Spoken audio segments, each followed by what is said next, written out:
ప్రేమ ప్రతి ఒక్కరి లైఫ్లోనూ ఉంటుంది. కొంతమందికి సక్సెస్ అవుతుంది, చాలామందికి ఫెయిల్ అవుతుంది. కానీ అలా ఫెయిల్ అయిన వాడికి ఇంకొక లవర్ దొరకడం చాలా స్పెషల్. అలాంటి సిచ్యువేషన్లో ఉన్న అతనికి ఒక ఎక్స్ లవర్ వచ్చి అతని ప్రజెంట్లోకి హెల్ప్ చేయడం అనేది చాలా యూనిక్ కాన్సెప్ట్, ఎక్కడా జరగదు. అదొక బంపర్ ఆఫర్ అని చెప్పాలి. అలాంటి బంపర్ ఆఫర్ దొరికింది మన హీరోకి. అయితే అతనికి ఇంకొక సమస్య ఉంది. అతను ఎవరికి సారీ చెప్పడు, థ్యాంక్ యూ చెప్పడు. సారీ, థ్యాంక్ యూ అనేవి చాలా వాల్యుబుల్ వర్డ్స్. మనం తెలుగులో క్షమించు, తప్పైపోయింది ఇలాంటి చెప్పడానికి చాలా సంకోచిస్తాం. కానీ ఇంగ్లీష్లో సింపుల్గా సారీ, థ్యాంక్ యూ అని చెప్పేస్తాం. అలా సారీ, థ్యాంక్ యూ అని హీరో ఎందుకు చెప్పడు అనేది మెయిన్ పాయింట్. అయితే ఇక మనం పెర్ఫార్మెన్స్ విషయానికి వస్తే ఈ సినిమాలో కిరణ్ అబ్బవరం చాలా డిఫరెంట్గా కనిపిస్తాడు.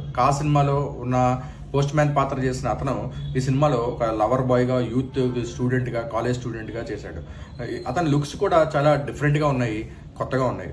అతని మేకోవర్ గురించి చాలా కేర్ తీసుకున్నట్టుగా మనకి చెప్పచ్చు. ఇక హీరోయిన్స్ పెర్ఫార్మెన్స్ బాగుంది. అయితే ఇక మనం చెప్పుకోవాల్సింది ఏంటంటే సత్య, జాన్ విజయ్ వీళ్ళందరూ వాళ్ళ పాత్రలకి న్యాయం చేశారని చెప్పాలి. ముఖ్యంగా జాన్ విజయ్ విలన్గా అతని పెర్ఫార్మెన్స్ కొంచెం డిఫరెంట్గా ఉంది. ఇక మనం డైరెక్టర్ విషయానికి వస్తే డైరెక్టర్కి విశ్వకరణ్ ఈ సినిమాలో ఫస్ట్ సినిమా అయినప్పటికీ అతను తడబడకుండా బాగానే డైరెక్షన్ చేశాడని చెప్పాలి. కొన్ని చోట్ల మనకి పూరి సినిమా చూస్తున్నామా అనే ఫీలింగ్ వస్తుంది. ఎందుకంటే డైలాగ్స్ అవన్నీ కొంచెం పూరి స్టైల్లో ఉన్నాయి. ఆ ఇంపాక్ట్ మనకు కనబడుతుంది ఈ సినిమాలో. ప్రొడక్షన్ వాల్యూస్ బాగున్నాయి. ముఖ్యంగా మెయిన్ హైలైట్ ఏంటంటే ఈ సినిమాకి మ్యూజిక్. శామ్ సిఎస్ అద్భుతమైన మ్యూజిక్ ఇచ్చాడు. అతని మ్యూజిక్కే ఈ సినిమాని నెక్స్ట్ లెవెల్కి తీసుకెళ్ళిందని కూడా చెప్పొచ్చు. డైలాగ్స్ కూడా చాలా ఇంపాక్ట్ఫుల్గా ఉన్నాయి.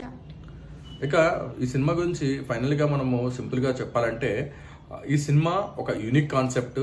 ఆ యూనిక్ కాన్సెప్ట్ని డైరెక్టర్ చాలా ప్రాపర్గానే ప్రజెంట్ చేశాడని చెప్పాలి. కాకపోతే ఈ సినిమాకి మెయిన్ కొంచెం మనకి ఎక్కడ ఇబ్బంది అనిపిస్తుంది అంటే లెంత్. 150 మినిట్స్ ఈ సినిమా ఉండడం ఆ పాయింట్ని కొంచెం ఎక్కడో డ్రాగ్ చేసినట్టుగా అనిపిస్తుంది. కాకపోతే ఆ డ్రాగ్ అనేది మనకి కొంచెం తగ్గించుంటే ఈ సినిమాని కనుక ఒక 120 మినిట్స్ 125 మినిట్స్ క్రిస్ప్ ఎడిటింగ్ లాగా మనకు కనుక ఉంటే ఈ సినిమా మరొక లెవెల్లో ఉండేది. మన ఓవరాల్గా ఈ సినిమా మనందరికీ ఒక డీసెంట్ అటెంప్ట్ లాగే అనిపిస్తుంది. సో ఫ్రెండ్స్, ఈ వారం ఈ సినిమాని మిస్ అవ్వకుండా చూడండి.